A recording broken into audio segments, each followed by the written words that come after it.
Eh bien ça y est, nous y sommes. Quel bonheur de vous retrouver pour le lancement de la saison 2022 sur l'hippodrome d'Auteuil. Et quel lancement avec la présence dans le programme de ce lundi de la première étape des Grands Steeplechase Masters. Vous le savez, on va suivre ensemble la préparation des champions vers le Grand Steeplechase de Paris. Et c'est le prix Robert de Clermont-Tonnerre qui lance les festivités avec ce groupe 3 sur 4400 mètres réservé à des chevaux qui ont tout juste pris 5 ans au 1er janvier et leurs aînés évidemment. Alors le plateau il est vraiment superbe, pourquoi? Parce que l'on retrouve les stars de l'hiver. D'abord il y a celles qui ont fait le meeting de Cagnes-sur-Mer. Je pense à Le Mans qui est resté invaincu durant tout l'hiver à Cagnes et qui a enlevé pour finir la grande course de haie cagnoise.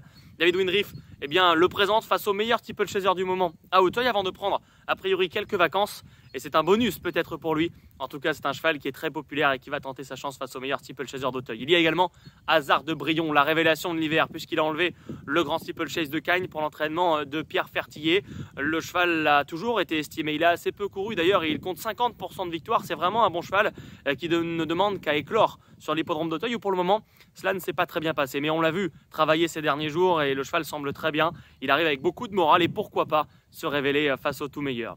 Et puis il y a ceux qui ont fait le meeting de Pau. Bien sûr il y a Happy Monarch, le vainqueur du grand steeplechase de Pau. Happy Monarch qui avec Bertrand Lestrade pour François Nicole a brillé dans la plus belle du meeting avec beaucoup d'autorité et beaucoup de classe.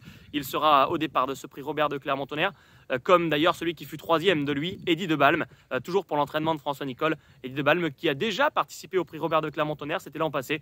Il s'était classé à la 5e place. Il y a également Rosario Baron qui nous vient du meeting de Pau puisque lui a enlevé la consolante du Grand Prix de Pau qui est le prix Gaston Phébus. Il est resté invaincu à Pau et tente sa chance là encore face au meilleur chevaudage sur l'hippodrome d'Auteuil. Alors s'il y a ceux qui ont fait l'hiver, bien sûr, il y a également des rentrants de grande classe. Et déjà dans le staff Nicole, qui compte 4 partants dans cette course, on pense à Lelistrac, qui n'a que 5 ans et qui va affronter pour la première fois ses aînés dans ce prix Robert de Clermont-Tonnerre pour prendre ses marques et pour voir s'il peut continuer sur la filière vers le grand steeplechase. Et puis il y a également Starlet du Ménil, la jument invaincue sur le steeple, qui n'est autre que le choix de Bertrand Lestrade, qui aurait pu monter à Happy Monarch et qui monte cette Starlet du Ménil qui s'attaque aux anciens et s'attaque aux hongres et mâles dans cette compétition. D'ailleurs elle aura également sur sa route Hacienda pour l'entraînement de Donatien Sourdeau de Beauregard. Elle aussi passe un véritable test face au meilleur. Elle avait fini 3e de Starlet du Ménil en fin d'année dernière à Auteuil avant de gagner sa course. Donatien Sourdeau de Beauregard trouve la jument très bien au travail et on peut le voir vraiment sur son dernier galop. Elle arrive à Auteuil pour tenter de passer un vrai palier. Et puis comment ne pas évoquer bien sûr Kariakou, alors qui est un petit peu entre deux parce que c'est le champion d'Auteuil évidemment, vainqueur du Grand Steeplechase de Paris. Il a couru 4 fois le Grand Steeple, il tente une 5e participation cette année. Cela s'est mal passé à Pau, le cheval est tombé pour la première fois de sa carrière.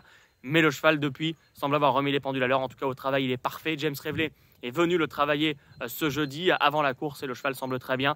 J'ai l'impression qu'il a tout pour lui parce qu'en plus la météo est clémente, ce qui va l'aider. Il connaît par cœur Auteuil et assurément c'est très certainement le cheval de la course. Alors il y a également quelques petits poussés, des nouveaux venus. Bandero qui sur sa forme après avoir gagné handicap à Pau tente sa chance, ou encore Exupéry qui lui va effectuer sa course dite de rentrée. Bref, c'est vraiment un superbe plateau qui nous attend, qui vous attend sur l'hippodrome d'Auteuil. Le prix Robert de Clermont-Tonnerre, étape numéro 1 des Grands Steeplechase Masters.